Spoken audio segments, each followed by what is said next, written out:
जी अस्सलाम वालेकुम वरहमतुल्लाहि वबरकातुहू। की हाल चाल जी दोस्तों, साथियों, बुजुर्गों, भैनों ते भाइयों, बेटों ते बेटियों। उम्मीद है अल्लाह ताला दे हुक्म दे नाल इंशाअल्लाह तुसीं सारे ठीक ठाक होवोगे। बड़ी मेहरबानी कि तुसीं मेरा यूट्यूब चैनल वेखदे हो। लाइक भी कर दिया करो, सबसक्राइब भी कर दिया करो और शेयर भी कर दिया करो। नाल नाल घंटी दे बटन नूं भी दब दिया करो ताकि जिहड़ी भी मैं नवीं वीडियो अपलोड करां उहदा नोटिफिकेशन तुहाडे तक आ सके और तुसीं उस वीडियो नूं देख सको। अज का असी व्लॉग बनावांगे अपने दौर की मशहूर अदाकारा निशो, जिहदा फिल्मी नाम निशो आ ते घरेलू नाम बलकीस। और यह 8 जनवरी 1954 नूं पंजाब का शहर गुजरात उत्थे पैदा हुई ने। इन्हां दे वालदैन इंडिया के रहने वाले सी। इन्हां दी अम्मी अमतल बीबी दिल्ली च रहिंदी सी ते इन्हां दे वालिद साहब नाजर कुरैशी साहब का तलक पटियाला तो सी।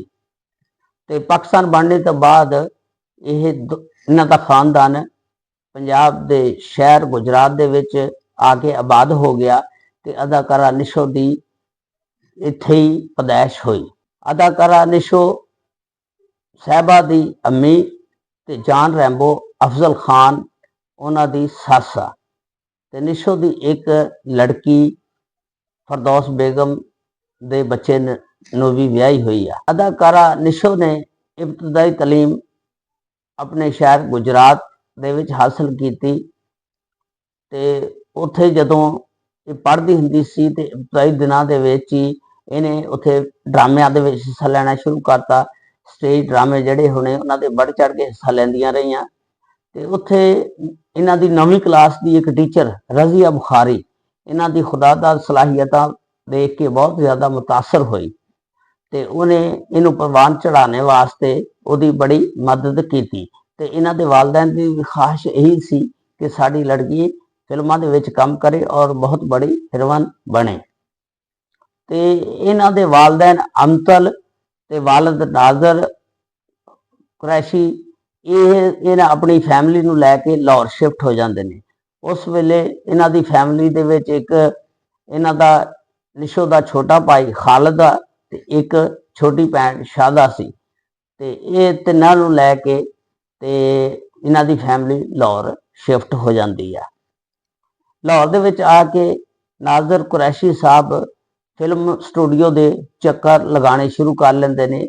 अपनी बच्ची नूं फिल्मां दे विच कास्ट करवाने वास्ते दिन रात मेहनत करते हैं, स्टूडियो के चक्कर लगाते हैं। आखिरकार एक दिन उन्हां दी मेहनत जिहड़ी आ रंग ले आउंदी आ, उन्हां दीयां कोशिशां कामयाब हो जांदियां ने।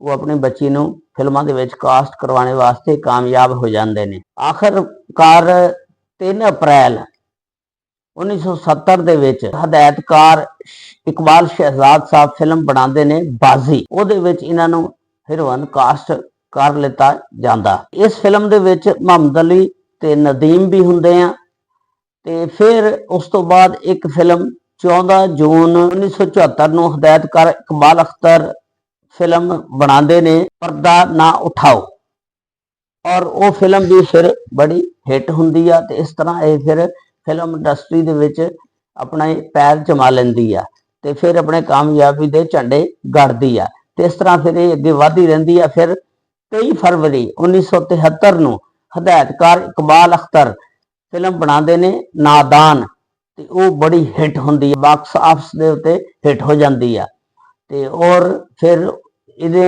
होर अपना नाम बना लिया। ते इस फिल्म ने फिर गोल्डन जुबली का एजाज हासिल किया। इहदे विच हीरो नदीम सी ते फिर 31 अगस्त 1973 नूं हदायतकार सैयद कमाल फिल्म बनाते ने इंसान और गधा। इहदे विच रंगीला ते निशो हुंदे ने ते यह भी फिल्म फिर बॉक्स ऑफिस ते हिट जाती है। फिर 14 जून 1974 नूं हदायतकार इकबाल अख्तर फिल्म बनाते ने अपनी उर्दू पर्दा ना उठाओ। उहदे विच रंगीला निशो ते शाहद हुंदे ने। ये फिल्म भी फिर बड़ी कामयाब जाती है। उस तो बाद 29 नवंबर 1974 नूं हदायतकार हसन तारक फिल्म बहिश्त बनाते ने, वो भी बड़ी हिट हुंदी है। उस तो बाद फिर 17 अक्तूबर 1975 नूं हदायतकार जफर शबाब किरानवी दे बेटे शबाब किरानवी फिल्म बनाते ने शिकवा, जिहड़ी ये नार्मल रही, कोई एडी ना ज़्यादा मशहूर हुई ना फेल हुई, बस नार्मल जे रही।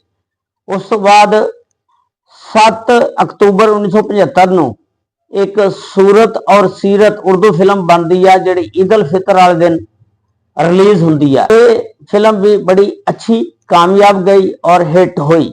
ये निशो ते मोहम्मद अली, वहीद मुराद, ते ये फिल्म भी हिट हो जाती है। ते इस तो बाद 15 अक्तूबर 1976 ਨੂੰ हदायतकार सैयद कमाल जट कुड़ियां तो डरदा फिल्म बनाते ने, वो फिल्म भी बड़ी हिट होंदी है। ये नीलो, रंगीला, निशो, नजमा ते कमाल होंदे ने और ये फिल्म भी फिर हिट जाती है। ते इन्हां दीयां फिल्मां नूं गिणिया नहीं जा सकता कि किन्नियां इन्हां ने फिल्मां 'च काम कीता। ते उहदे विच मोटियां मोटियां दे नाम तुहानूं असीं दस दिंदे हां।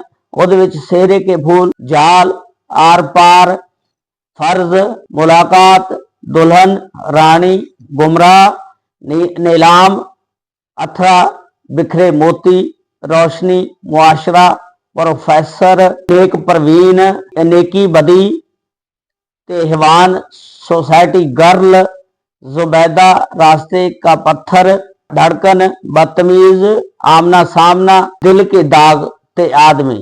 इस तरह इन्होंने बड़िया फिल्मों के विच काम किया ते बहुत अच्छा इन्होंने काम किया जी। आज हुण इन्हां दी शादी के बारे च तफसील दे नाल गलबात करदे, इन्होंने कितनियां शादियां कराइयां, किहदे किहदे नाल कराइयां। सब तो पहला इन्होंने 1970 दे विच इन्हां दा क्लास फैलो सी इनाम रब्बानी, जिहड़ा गुजरात च रहिंदा सी, उहदे नाल शादी कराई ते उहदे विचों इन्हां दी एक बेटी मदीहा पैदा हुई, जिहदा नाम साहिबा सी। ते उन्हें फिर तुहानूं पता जान रैंबो अफसल खान नाल शादी करवाई। जिस वेले शादी हो जाती है तो इनाम रब्बानी फिर ये अपने निशो के घर दे विच कोठी दे विच रहिंदे ने। ते जे इन्हां दे निशो ने जिस वेले फिल्मां 'च काम शुरू किया, इन्हां दे वालिद साहब जिहड़े सी नाज़र कुरैशी साहब, वो सारे मामला जिन्ने भी फिल्मां दे सी, किसी ना एग्रीमेंट करना हुंदा सी या किसी को मुआवजा तय करना हुंदा सी, वो सारे अपने हत्थ 'च रखते हुंदे सी। जिस वेले निशो ने काम किया, उन्हें सब तो पहला एक रिवाज गार्डन दे विच जगह लाई, उत्थे जगह लैके एक कोठी बनाई। ते वो फिर जिस वेले निशो की शादी हो जाती है, इन्हां दा खामद भी उस कोठी दे विच रहिंदा। जिस वेले उन्हां दी कोठी दे विच रहिंदा, उहदे वालिद नूं, निशो दे नूं, वालदैन नूं यह गल बड़ी नापसंद लगदी, नागवार गुजरती आ। वो पसंद नहीं करते कि ये भी साडे नाल कोठी दे विच रवे। आखिरकार निशो फिर इनाम रब्बानी दे घर शिफ्ट हो जाती है। इन्हां दी फिर नोक झोक चलती रहती है। हौली हौली मसला जिहड़ा तलाक की शक्ल दे विच फिर अलैदगी हो जाती है। ते इन्हां दी अलैदगी जिहड़ी आ ये 1976 ਨੂੰ हो जाती है।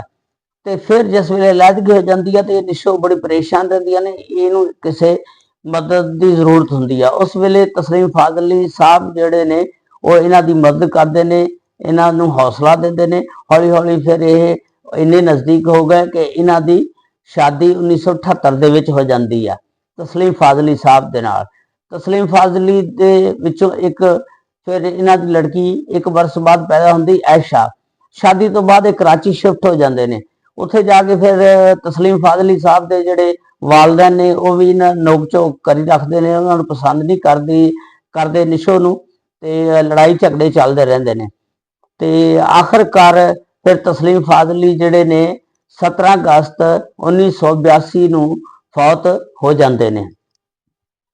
उस तो बाद फिर निशो वापस लाहौर आ जाती है और साहिबा नूं फिर दाखिल करा दी है पढ़ने वास्ते। इन्हां दिनां दे विच ही फिर इन्हां दे पुराने जिहड़े शौहर सी इनाम रब्बानी साहब लंदन चले जाते हैं ते लंदनों फिर वापसी आते हैं ते आके अपनी बेटी नूं मिलने का इजहार करते हैं कि मैं साहिबा नूं, मदीहा नूं मिलना। ते उहदी अम्मी इन्नी नरम दिल हुंदी है, उन्हें इजाजत देती उन्होंने मिलने की।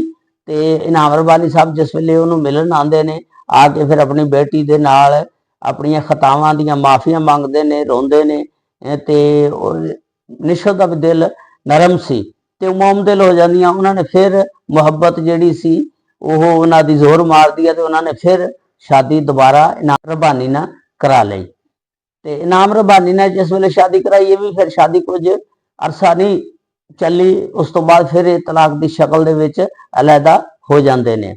ਉਸ ਤੋਂ ਬਾਅਦ ਫਿਰ ਇਹਨਾਂ ਨੇ ਸ਼ਾਦੀ ਜਮਾਲ ਪਾਸ਼ਾ ਡਾਇਰੈਕਟਰ ਆ ਉਹਦੇ ਨਾਲ ਕਰਾ ਲੈਂਦੀ ਆ, ਤੇ ਉਹਦੇ ਵਿੱਚੋਂ ਇੱਕ ਲੜਕਾ ਹੁੰਦਾ ਹਮਜ਼ਾ। ਜਮਾਲ ਪਾਸ਼ਾ ਸਾਹਿਬ ਹੁੰਦੇ ਨੇ ਖਾਮਦ, ਉਹ 9 ਫਰਵਰੀ 2017 ਨੂੰ ਫੌਤ ਹੋ ਜਾਂਦੇ ਨੇ, ਤੇ ਇਹ ਨਿਸ਼ੋ ਦੁਨੀਆ ਤੇ ਫਿਰ ਕੱਲੀ ਰਹਿ ਜਾਂਦੀ ਹੈ। ਇਸ ਤਰ੍ਹਾਂ ਇਹਨਾਂ ਨੇ 4 ਸ਼ਾਦੀਆਂ ਕਰਾਈਆਂ, ਤੇ ਅੱਜ ਕੱਲ माशाअल्लाह जिंदा सलामत ने। अल्लाह ताला इन्हों तंदुरुस्ती और सेहत दवे, अपनी बेहतरीन जिंदगी गुजार रही ने।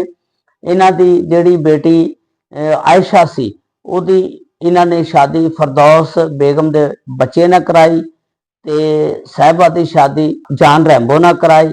ते अल्लाह ताला इन्हां सारियां नूं लंबी जिंदगी अता फरमाए। अस्सलामु अलैकुम वरहमतुल्लाहि वबरकातुहू।